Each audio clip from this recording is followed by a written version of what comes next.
20-25 सालों में सर्वाधिक मतदान हुआ है। इस पर आपकी क्या राय है? इस सालों में नहीं, आज़ादी के बाद बिहार में हुए चुनाव में ये सबसे ज़्यादा वोटिंग परसेंटेज है। ये दो बातों को दिखाता है। पहला कि जो बात हम लोग पिछले कई महीनों से, बल्कि मैं 1-2 साल से कह रहा हूँ कि बिहार में 60% से ज़्यादा जनता बदलाव चाहती है और पिछले 25-30 साल से जो राजनीतिक विकल्प के अभाव में एक तरह से धीरे धीरे राजनीति को लेकर, चुनाव को लेकर उदासीनता बन गई थी, विकल्प नहीं था लोगों के पास। अब जनसुराज के आने से उनको एक नया विकल्प मिला है और बढ़ा हुआ जो वोटिंग परसेंटेज है वो दो बातों को दिखाता है। एक कि लोगों को एक नए विकल्प को देखकर उत्साह रहा है और बड़े पैमाने पर वोटिंग हुई है, बदलाव के लिए वोटिंग हुई है। और दूसरी बात, जो बड़े प्रवासी मजदूर हैं जो बहुत बड़ी संख्या में छठ के बाद रुके हुए हैं, उन्होंने अपना और अपने परिजनों का, अपने मित्रों का जो वोट कराया है उसने सबको सरप्राइज़ किया है। और जितने लोग ये बैठे हुए थे कि महिलाओं को 10,000 पैसा मिल गया और उसी से हम लोग जीत जाएंगे, इन चुनाव में महिलाएं तो हैं ही, लेकिन महिलाओं से बढ़कर प्रवासी मजदूर एक्स फैक्टर है। इस चुनाव का एक्स फैक्टर प्रवासी मजदूर हैं। वो क्या कर रहे हैं, वो अपने दोस्तों, मित्रों, परिवार वालों से कैसे वोट करा रहे हैं, इसी से बिहार का चुनाव तय होगा। तो जनसुराज कितना कॉन्फिडेंट है अपनी जीत को लेकर के? कितनी सीटें? जनसुराज बिल्कुल कॉन्फिडेंट है कि 14 तारीख को आप देखेंगे, इतिहास लिखा जाएगा। बड़े बड़े पंडित, कोई ये नहीं बता रहा था कि जनसुराज इस बार इतने बड़े पैमाने पर वोटिंग होगी। और ये आकलन लोग कर रहे हैं, 2 करोड़ 10 लाख से ज़्यादा लोगों ने वोट करा है। कोई आकलन, कोई पत्रकार, कोई असेसमेंट करने वाला आदमी कितने लोगों से मिला होगा? कल लोग बैठे बैठे 10-15 लोगों से फ़ोन करके अपना हवा बता रहे हैं कि किसने किसको वोट दिया। किसी को जानकारी नहीं है। जब 14 तारीख को काउंटिंग होगी तभी पता चलेगा कि 2 करोड़ से ज़्यादा लोगों ने किसको वोट दिया है सबसे ज़्यादा मात्रा में। जो हम लोग देख रहे हैं कि जो प्रवासी मजदूर है वो बदलाव चाहते हैं और बहुत एग्रेसिव होकर उन लोगों ने वोटिंग किया और कराया। सर, बिहार के डिप्टी सीएम अपने ही प्रशासन पर धिक्कार रहे हैं, धिक्कार है ऐसे प्रशासन पे, क्या कहेंगे? वोटिंग के समय उन्होंने अपने और अपने सरकार का चाल चरित्र, चेहरा, उस पर मुहर लगाई है कि यहाँ पर कोई सुरक्षित नहीं है, कानून का राज नहीं है, जिसकी लाठी उसकी भैंस। और जो बात यहाँ अभी तक पब्लिक झेल रही थी, चुनाव के दौरान नेता और मंत्री वो चीज़ झेल रहे हैं। आरजेडी का भी एक विधायक है, वो पुलिस को धमका रहा है, एक दूसरे का बाल नोचेंगे, ऐसा पीएम मोदी कह रहे हैं।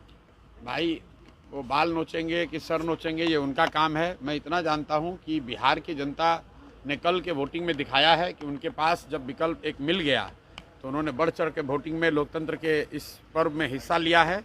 अब जो भी निर्णय जनता करती है, चुनाव में सिर्फ ये नहीं तय होता है कि कौन आदमी सत्ता में आएगा, चुनाव में ये भी तय होगा कि कौन विपक्षी भूमिका में होगा, कौन रोड पर आएगा, कौन समाज और रोड पर काम करेगा, ये भूमिका भी जनता तय करती है। तो अब 3 दिन रह गए हैं, ज़्यादा स्पेकुलेशन का समय नहीं है। एक ही बात कल दिखा कि बहुत बड़े पैमाने पर वोटिंग हुई है।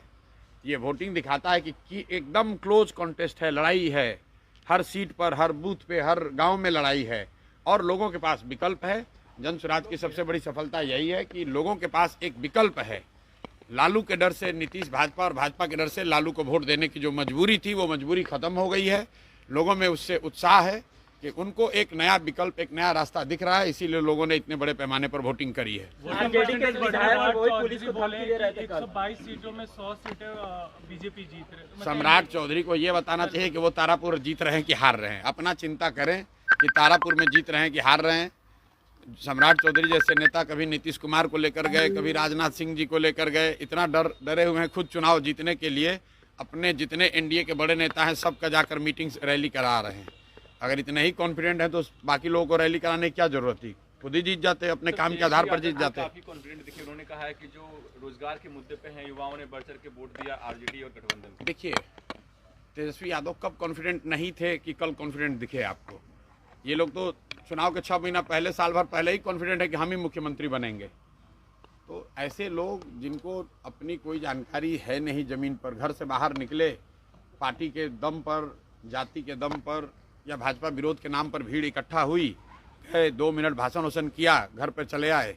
उनको क्या जानकारी है कि गांव में निचले स्तर पर क्या बात हो रही है?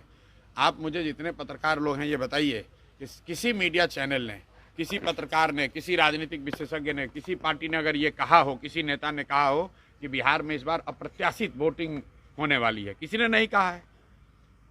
और ऐसा नहीं है कि महिलाओं का वोटिंग ज़्यादा हुआ है।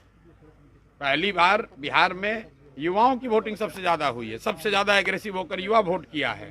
तो अगर युवा वोट कर रहा है तो अपने भविष्य के लिए वोट कर रहा है, बिहार में बदलाव के लिए वोट कर रहा है, बेहतरी के लिए वोट कर रहा है। स्टेटस को के लिए इतना बड़ा वोट पड़ना यूजुअली संभव नहीं है। एक दो अपवाद हो सकते हैं, लेकिन जहां कहीं भी पिछले 20 वर्ष में इस तरह से बढ़ चढ़कर वोटिंग हुई है, वहां इनकम्बेंट पार्टियों को, सरकार को खामियाजा भुगतना पड़ा है। राजद के एक विधायक है, वो कह रहे थे कि आग लगा